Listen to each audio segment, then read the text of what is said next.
உடுமலை நண்பர்களுக்கு வணக்கம். இப்போ பார்த்திங்கன்னா நான் நல்லாம்பள்ளி கிட்ட இந்த 4 ட்ராக் ரோட்டில் நிற்கிறேன். இங்கே பார்த்திங்கன்னா இந்த 4 ட்ராக் ரோட்டில் நடுவில் கோனோகார்பஸ் அப்படிங்கிற மரத்தை நட்டு வச்சுருக்காங்க. இந்த கோனோகார்பஸ் மரம் இந்திய அரசாங்கத்திலே தடை பண்ணியிருக்கிறாங்க. இந்திய அரசாங்கமும் தெலுங்கானா மாநிலத்திலையும் தடை பண்ணியிருக்கிறாங்க இந்த மரத்தை. இந்த மரம் பூ பூத்துருச்சு.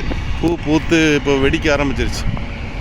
இது பூ பூத்து வெடிச்சதுன்னா இதனுடைய மகரந்தம் நம்ம மூக்குக்குள்ளே போச்சு அப்படின்னா நுரையீரல் சம்பந்தமான வியாதிகள், அதுபோக ஹார்ட் சம்பந்தமான இதய நோய்களையும் உருவாக்கும்.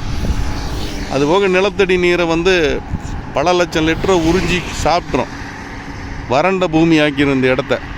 நம்ம பொள்ளாச்சி நல்லாம்பள்ளியில் இதை நட்டுருக்குறாங்க. இங்கிருந்து பார்த்திங்கன்னா கிட்டத்தட்ட ஒட்டஞ்சத்திரம் வரைக்கும் இந்த செடி நட்டுருக்காங்க. ஏற்கனவே இது சம்மந்தமாக ஒரு வீடியோ போட்டேன். யாருமே இதை கண்டுக்கலை. இப்போ மரம் செடி எல்லாம் பெருசாகி பூ பூத்து வெடித்து சிதற கண்டிஷனுக்கு போயிருக்கு. நீ இதை சுவாசிச்சுட்டு போனாங்கன்னா மக்களுக்கு எல்லா வியாதியும் வரும். இது என்ன, யாருடைய சுயநலத்துக்காக இங்கே நட்டுருக்குறாங்கன்னு தெரியலை.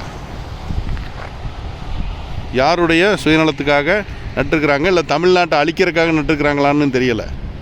இது உடனே எல்லோரும் நம்ம எல்லோரும் கவனத்தில் எடுத்து இதுக்கான எதிர்ப்பை தெரிவிக்கலை அப்படின்னா நம்மளாம் சீக்கிரம் நம்ம சந்ததிகளே இல்லாமல் பண்ணிடுவாங்க.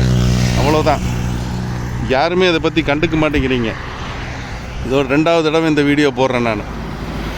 நன்றி.